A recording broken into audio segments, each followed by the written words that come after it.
right shoulder with a bundle of sticks for firewood. "You heard what Elder Cowley said." Annabelle's grip tightened on the brake beam shelf of the wagon. Sweat poured down her cheeks from the effort of standing. "I heard what your husband said, self-serving as it may be, but if you think I'm going to let some girl—" She broke off suddenly. Her knees wobbled, and if Nanny hadn't dropped the clothing she'd been hanging on a line when Annabelle barked at her, the older woman would have fallen.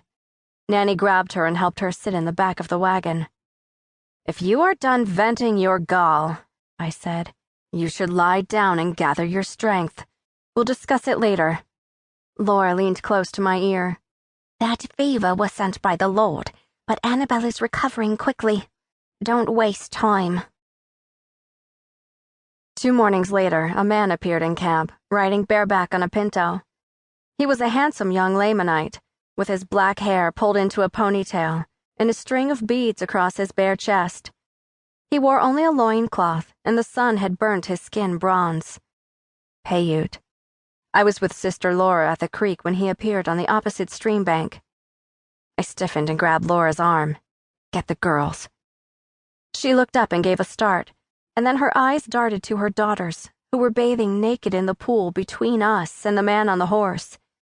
The girls splashed each other, laughing, not yet noticing the man. Laura grabbed the girls and dragged them away. The man watched Laura hustle them off, and his gaze trailed up the hillside toward our encampment. We'd built a crude stockade of crisscrossed branches collected from the banks of the creek and had started digging root cellars where I'd laid out the first 3 cabins in a defensive triangle.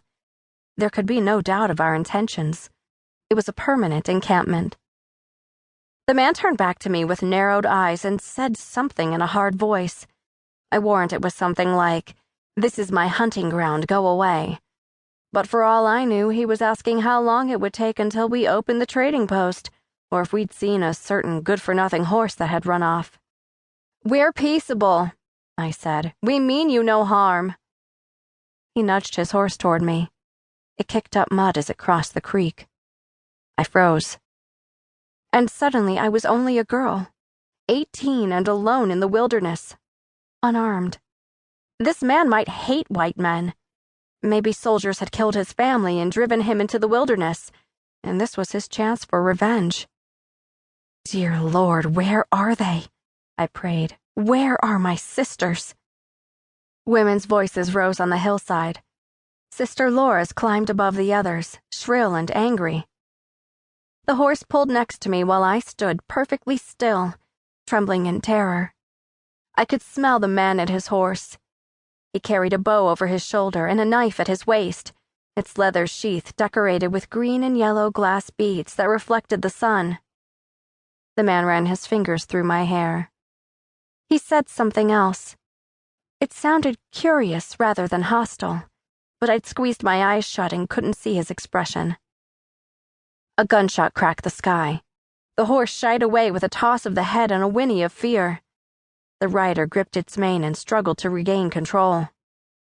Laura came running, waving the rifle over her head. "Leave her alone, you brute! I'll shoot you dead this time!" The man's eyes flashed and he reached for his bow. But when Laura lowered her gun, he jerked on the horse's mane and rode off. He picked his way through a dry wash and then disappeared into the labyrinth of sandstone fins and columns that runs through the center of the valley. Fury rose in my breast as I stormed back into camp with Laura at my heel. "You cowards! Where were you? He was one man with a bow. Why didn't you defend me?" Most of them wouldn't meet my eye. "That man might have killed me. Why didn't you come?" "Because Sister Annabelle told them not to," Laura said in an angry voice. "That's why." "A savage," Annabelle said. She sat on the edge of her wagon with her legs dangling over the edge. Her fever had passed.